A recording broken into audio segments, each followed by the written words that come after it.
Hi!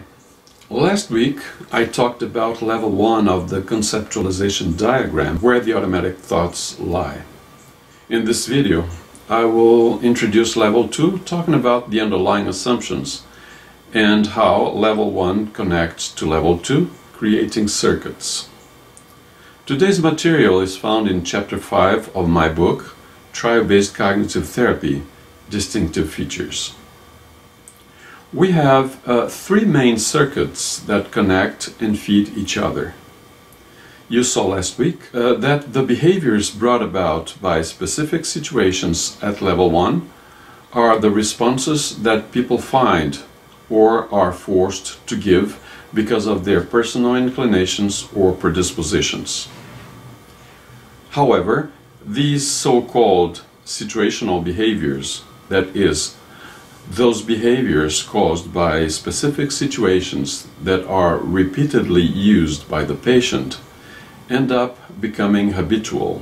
They are then progressively transformed into automatic coping strategies that Tsiolkovsky calls safety-seeking behaviors, or simply safety behaviors.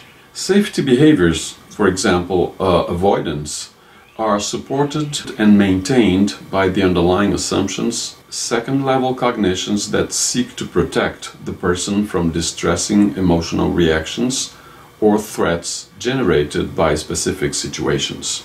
Then a vicious cycle is formed in which the underlying assumptions produce more safety behaviors, which in turn produce other automatic thoughts, which continue to generate emotions, which in turn strengthen behaviors, which again reinforce the underlying assumptions. The underlying assumptions manifest themselves as if-then thoughts. The safety behaviors that they maintain can be so automated that in certain situations, challenging or confronting them provokes emotional reactions even in the absence of explicit automatic thoughts. You can see here how Circuit 1 maintains this cycle that continues indefinitely. You can also see that the emotions and behaviors produced by automatic thoughts generate other thoughts in a self-perpetuating mechanism. Let me give you the example of someone who's taken the elevator to his office, and the elevator is interrupted for a few seconds between two floors. This person, who has never been afraid of elevators, gets scared in an elevator for the first time. His automatic thought is, what if it lasts so long that I do not have enough air to breathe?